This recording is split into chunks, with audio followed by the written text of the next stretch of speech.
Isang mapagpalang araw muli at araw po ng ating pong pagsamba. At salamat sa Diyos na meron po tayong pagkakataon patuloy nating maibibigay sa ating Diyos.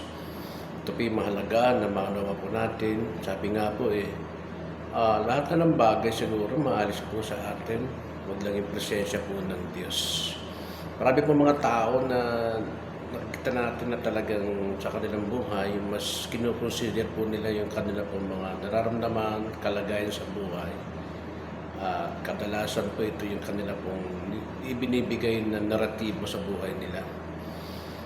Talaga naman kung minsan meron ganun pagkataon na mas concentrate po tayo kadalasan sa ating mga sarili, sa anumang kalagayan sa buhay. Kaya nga lang kung titignan po natin, ang buhay ay hindi ho permanente na ganoon po tayo o kalakasan man meron tayo. Hindi ho yan permanente at may mga bagay na nagbabago-bago. At salamat na lamang kung halimbawa kayo ay tumatagal at nakakita nyo na kayo tatagal po ninyo. Salamat sa Panginoon. Kaya nga lang, hindi natin pwedeng ihalin tulad na ating sarili ay may kakayanan po sa pagdating po sa mga araw ng bukas. Kaya naman sabi nga, mas mahalaga na meron tayong Diyos na buhay na kung saan nagbibigay po sa atin ito nakatagal ng buhay at kahulugan po ng buhay. Kasi kung atin pong titingnan, ang buhay po natin ay talaga naman pong nagkakamali. Kaya nga yung pagkakataon na nakita po ni Isaiah sa 6:5 po ng Isaiah, pinapakita ron na siya ay hindi karapat-dapat at ang kanyang lips and labi ay hindi malinis, unclean, at siya ay dwell on nasa kalagitnaan ng mga tao, hindi rin malinis ang labi. So, ibig kong sabihin, tayo sa mundong ibabaw ay talaga namang meron tayong mga pagkakataon na mahina o hindi ho malinis sa Panginoon. At ito pinapakita po yung labi po natin na sadya ho talagang marumi. No? Ibig kong sabihin, likas na po sa atin yan, nagkakasala po.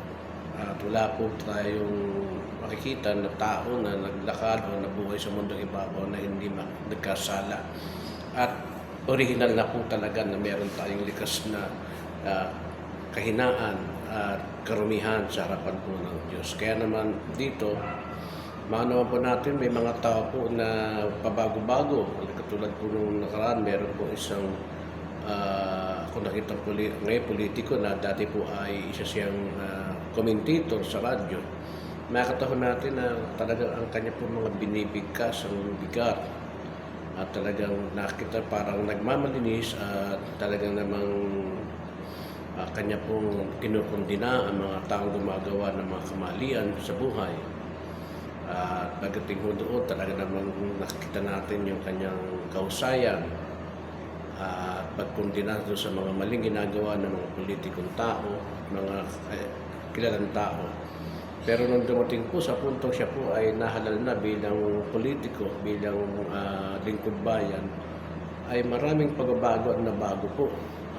Doon mo makikita na talagang ang tao po sa kanyang kalagayan ay mahina po at sinungaling at hindi tapat po talaga sa kanyang ginagawa, at maging ang kanyang labi ay nagiging instrumento po ng pabago-bago at pagkakasala.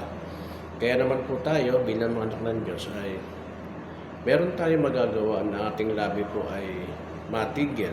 Ang labi po natin o ating mga pagbabanggit at ating salita ay mabago, sapagkat ang katotohanan ng ating labi, ang ating puso ay pinapakita po na talagang wala na pong kagamutan po yan. Pero dahil nga po sa pagkakataon pinagalab sa atin ng ating Diyos na buhay sa pamagitan po ng kanyang bugtong na anak. Ang sabi po ng Biblia, ang sasabihin natin ating mga labi na si Kristo ay Diyos. Luluhod po tayo sa Kanya sapagkat ang kapangyarihan po ay naibigay na po sa ating Panginoon Kristo.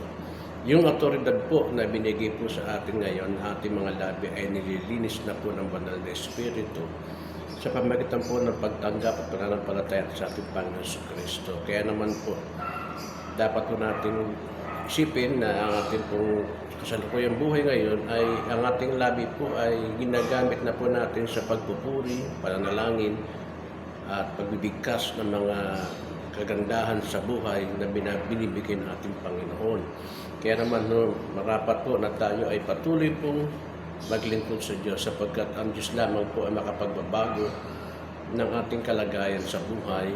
Bagamat may mga tao na tanyag, lahat ng mga bagay makita natin, pero nahahalin tulad sila sa nararamdaman at nakikita ni Isaiah na tayo po lahat ay marumi sa harapan ng Diyos. Maliban lamang po na tayo po ay tumanggap ng patuloy na biyaya ng Diyos na nagmumula po sa Panginoon Kristo at siya po ating gawing tagapamagitan po sa Diyos at sa ating kalagayan sa buhay. Salamat po at magandang araw po.